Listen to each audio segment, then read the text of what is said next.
Assalamualaikum warahmatullahi wabarakatuh. Kabajamoo fi jaallatamoo hordoftoota kiyya akkam jirtu nagaa jirtu nagaa rabbii guddaan bakkuma jirtan isiniif haa ta'u. Warroonni chaayinaalii kanaaf haarawwataa ta'an hundumti keessanuu sabiskiraayibii godhaa maatii nuuf ta'aa laayikii godhaa sheer godhaa maatii nuuf ta'aa nuuf hordofaa isiniin jedha galatooma. Kabajamoo fi jaallatamoo hordoftoota kiyya qaqqaalii guyyaa har'aa kan mata duree godhadhee qabadhee isinii dhufe jechuudha. Gammachuu akkamiin argachuu dandeenya qabxiilee kudhanii isinitti himuu dhufee nafaana bu'aa isiniin jedha. Gammachuu namoota irraa eeguu yookiin gammachuu namoota irraa barbaadu. Fakkeenyaaf namoonni baay'een namni tokko fakkeenyaaf guyyaa tokko yookiin gammadee yookiin itti kolfee hoo jedhe fakkeenyaaf namni kun haadha maaf nyaara na guure namni kun haadha maaf fuula na badee jechuu dandeenya. Maaliif gammachuu namoota irraa barbaadu jechuun fakkeenyaaf namni sun bakka keessi gammaduu hin danda'u. Akkas oduu jechuun gammachuu kee dhabuu dandeetta jechuudha. Maaliif gammachuu nama sanii oduu eeguu maaliif akkana na godhe maaliif akkana fuula na badee hadhafa maaliif akkana fuulli isaa maaliif akkana na jira hadha maaliif na dhaareera gammachuu namoota irraa barbaaduun gammachuu kee si dhoowwa jechuudha. Akkatiin gammaddee oolle si dhoowwa jechuudha waa'ee namaa yaaduun. Namni waa baay'ee keessa oolaa. Namni waa baay'ee yaadaa oolaa. Nama tokkoof bichaa cinqamaa oolu jechuudha namni. Innaa kana waan ta'eef gammachuu namoota irraa barbaaduun gammachuu akka arganne nu godha. Gammachuu argachuuf immoo gammachuu ofii keenya gammaduudha ofii keenya namaaf cinqama oduu hin ta'in ofii keenya iddoo buufnee oolne jechuu malee gammachuu namoota irraa barbaaduun gammachuu akka arganne nu dhoowwaa jechuudha. Hinaaffaa of keessaa balleessuu gonkumaa jechuun hinaaffaa of keessaa balleessuu hinaaffaa waa ofii barbaadanii ofitti fidanii miti. Hinaaffaan waa ofii keetii barbaaddee ofitti fidduu miti. Fakkeenyaaf hiriyaatti hinaafuu dandeetta hiriyaa keetitti hinaafuu dandeetta eebalu akkas godhatee hinaafuu danda'a namni waan garaagaraatiin hinaafuu danda'a. Garuu hinaaffaan gonkumaa nama hin barbaachisu jechuudha. Hinaaffaan waan qaama namaa fitu waan sammuu namaa fitu waan nama gadi nama deebisuudha jechuudha. Gammachuu si dhoowwee bakka waan of duubaa malee waan of duraa akka hin yaadne kasi godhudha jechuudha. Hinaaffaan gonkumaa barbaachisaa miti. Kanaaf hinaaffaan baay'ee barbaachisaa gammachuu keenya kan nurraa fudhachuu danda'u inni guddaa hinaaffa. Wanti gammachuu keenya dhoguu danda'u akka nu gammannee zanaa jennee hin jiraanne wanti nu dhoguu danda'u hinaaffaan baay'ee barbaachisaa miti. Lammaffaa hinaaffaadha jechuudha. Sadaffaa namoota birootii gammachuu isaanii gammaduu fi yookiin gammachuu isaanii qoodamu. Namoonni keenya yeroo baay'ee gaddas gammachuus yeroo baay'ee waliin dabarsu jechuudha. Innaa gaddaa fi gammachuu wajjin dabarsu aadaa keenya illee gammachuu isaanii akkuma yeroo gadda isaanii san fiiganii itti dhaqan yeroo gammachuu isaanii yeroo hooggantorii ta'uu danda'a. Yeroo wanti tokko ta'e oduu gammadanii itti dhaqanii gammachuu isaanii san yoo irraa qoodatte namoonni hoo gammadan atis gammachuu argachuu dandeetta jechuudha. Innaa kanaaf namoonni hoo gammadan gammachuu isaanii san waliin qoodamu baay'ee barbaachisaadha agarsiis gammachuu kenna waan ta'eef jechuudha. Arfaffaa namootaaf gaarii ta'uu. Fakkeenyaaf namootaaf gaarii ta'uu jechuun nama tokko gaarii hoo taate ati gammachuun yoo inni si gammade atillee gammadda. Fakkeenyaaf nama tokko hoo karaa kanaa hoo bakkee tokkoyyuu hoo taa'aa jiraatte barcumaa tokkorra hoo taa'aa jiraatte kootu taa'e kootu dabri hoo jedhe namni sun galatoomi hoo siin jedhe namni sun illee waa ati dabarsiteef hin gammada atis inni waan galatoomi siin jedheef hin gammadda jechuudha. Innaa namootaaf gaarii ta'uun gammachuu keenya akka dabalu gammachuu akka nu gammannee jiraannu nu taasisa jechuudha. Gammachuu keenya nuuf dabala jechuudha namootaaf gaarii ta'uun jechuudha. Shanaffaa galateeffachuu baruu qabna. Galateeffachuu jechuun fakkeenyaaf rabbiin guyyaa nagaan nu oolchee halkan nagahaan nu bulchee ifa bariisaa nu arge rabbiin galanni haa ga'u hoo jenne keessi keenya gammadee oola jechuudha. Innaa keessi keenya itti gammadee oola. Rabbiin ganama galgala halkan guutuu nagahaan na bulchee ganama kanas ifa guyyaa irratti guyyaa naa dabalee waaqa galateeffachuu qabna jechuudha. Hoo waaqa galateeffannee oolle sammuun keenyas gammadee oola nagahaan oolla jechuudha. Rabbiin galateeffachuun hunda caalaa iddoo guddaa qaba.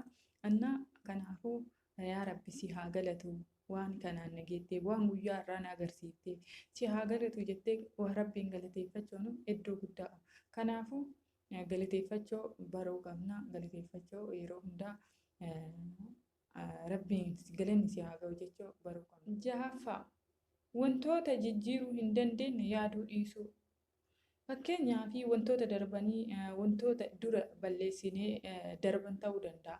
Wantoota nu darban hunda yaaduu dhiisuu akka nu gammannee hin jiraanne nu godha jechuudha.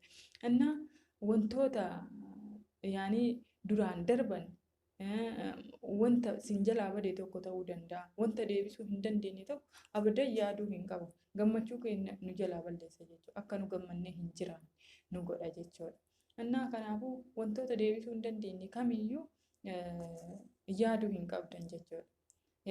Ka deebisuu danda'u deebisuu dandeettaafuu yaaduu dandeetta. Garuu wanta deebisuu hin dandeenye tokko bishaan jigee ol qabanii hin haranii miti.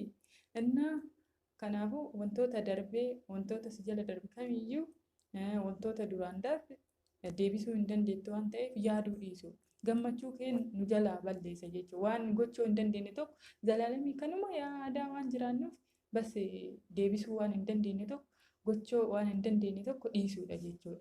Innaa kanaafuu kun gammachuu keenya nu jalaa balleessa. Wanta jijjiiruu dandeenyu kamiyyuu hojjechuu qabna. Wanta sirreessi haala hundumaa keessatti haala uffannaa keenyaa ta'uu danda'a. Haala deemsa keenyaa wanta jijjiiruu dandeenyu. Hojii keenya ta'uu danda'a. Waan jijjiiruu dandeenyu kamiyyuu hojjechuu qabna jechuudha. Maaliif fakkeenyaaf mindaa ta'uu danda'a. Fakkeenyaaf hojjetaan tokko damoosni isaa ittiin tolle ta'uu danda'a. Barachuu qaba waan sanii olii jechuudha.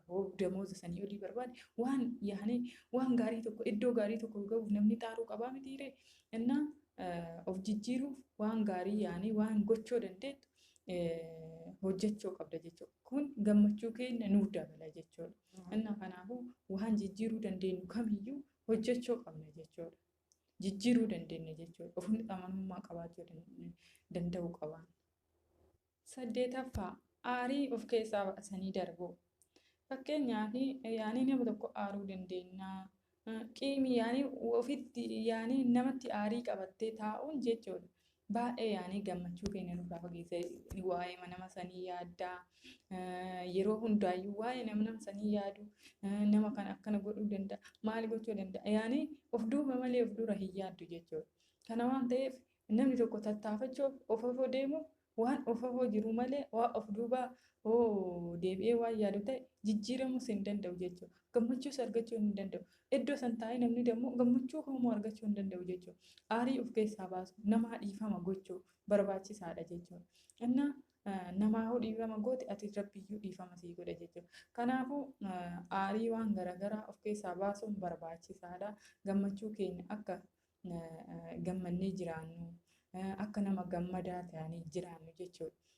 Kana gochuun barbaachisaadha. Aarii of keessaa baasuun akka gammachuun keenya dabalu nuuf godha jechuudha. Kanaafuu aarii of keessaa baasaa gata jechuudha. 9ffaa wantoota tokko dhiisuu qabna. Fakkeenyaaf hojii ta'uu danda'a. Dhiisuu qabna. Boqonnaa hoo barbaannetti dhiisuu qabna. Boqachuu qabna. Of eeguun barbaachisaadha. Dhiisuu qabna. Yeroo boqachuu qabnu boqachuu qabna. Eenyu oliyyuu hin taanu.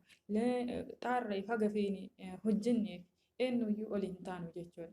Innaa bakkuma rabbiin nu kaa'e bakkuma hireen teenya jirtu teenya malee hoddalagnee fi miti kan namaa ol taanu.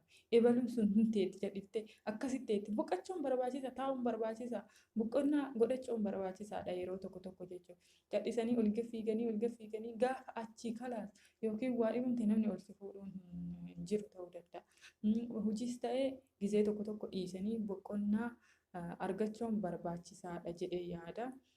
Haala hundumaa keessa of eeguun barbaachisaadha. Boqonnaa fudhachuun qaama keenyaafis waa hundaafuu barbaachisaadha.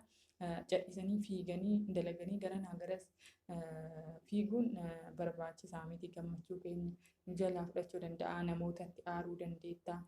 Ebalu hin taa'a. Ani hin dalagaa yeroo baay'ee akkana dalagee maatii kiyya akkana godhaa abbaa manaa ta'uu danda'a. Haadha manaa hin taa'uu dandeetti. Isiin hin teetti. Inni hin taa'a.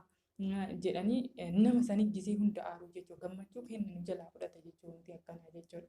Innaa kanaafuu yeroo tokko boqonnaas godhachuun barbaachisaadha jechuudha. Akka gammannee jiraannu yaani waan gochuu qabnu goonee waan dhiisuu qabnu immoo waan irra boqochuu qabnu immoo boqochuun barbaachisaadha jechuudha. Innaa sammuu keenyaaf barbaachisaadha. Firii ta'uuf jechuudha. Innaa yeroo hunda fiignee eessaayyuu gahuu hin dandeenyu jechuudha. Akeerri keenya lafuma waan ta'eef of eegdanii suuta jettanii dalagaallee yoo ta'e boqonnaadhaan dalagachuun karooraa waa hundaayyuu wanta waan ta'eef akkasitti deemuun barbaachisaadha jedhee yaada. Kanaafuu inni dhumaa ofii keenya of eeguu. Ofii keenya of eeguu yeroo isiniin jedhu ofii keenya yaani namni tokko ofii keenyaa yoo ofii eegnu jechuudha. Maaliif amma fakkeenyaaf namni tokko namaaf jiraata yeroo baay'ee ijoollee fi jiraata abbaa manaa yookiin maatii ofiitiif jiraata. Ofii keetii garuu ofii hin laattu jechuudha. Asii achi fiigdee maatii keetiif yookiin warra keetiif jiraachuu yoo ta'e malee jechuudha. Innaa ofii keenyaa iddoo ofii kenninee ofii hin laallu jechuudha. Innaa akkana waan ta'eef ofii keenyaa of eeguun barbaachisaadha jechuudha. Innaa akka gammannee jiraannu hoo barbaanne ofii keenyaa of eeguu qabna. Haala uffannaa keenyaa sirreessuu qabna. Yaani haala nyaata keenyaa sirreessuu qabna. Yaani waa hunda keenyaa sirreessuu qabna jechuudha. Ofii keenyaafis ta'u ofii keenyaafis jiraachuu qabna jechuudha. Innaa kanaafuu kudhanaffaa ofii keenyaa of eeguun barbaachisaa gammachuu akka nu dabalu taasisa jechuudha. Innaa akka gammannee jiraannu hoo barbaanne jechuudha. Innaa kanaafuu kabajamoo fi jaallatamoo hordoftoota kiyya waan dhaggeeffattaniif galatoomaa isiniin jecha. Kabajamoo fi jaallatamoo hordoftoota kiyya warri YouTube chaanalii kanaaf haaraa taatan subscribe naa godhaa maatii naaf ta'a na wajjin taasisaa jedha. Kabajamoo fi jaallatamoo hordoftoota kiyya waan na wajjin taataniif galatoomaa guddaa isiniin jedha.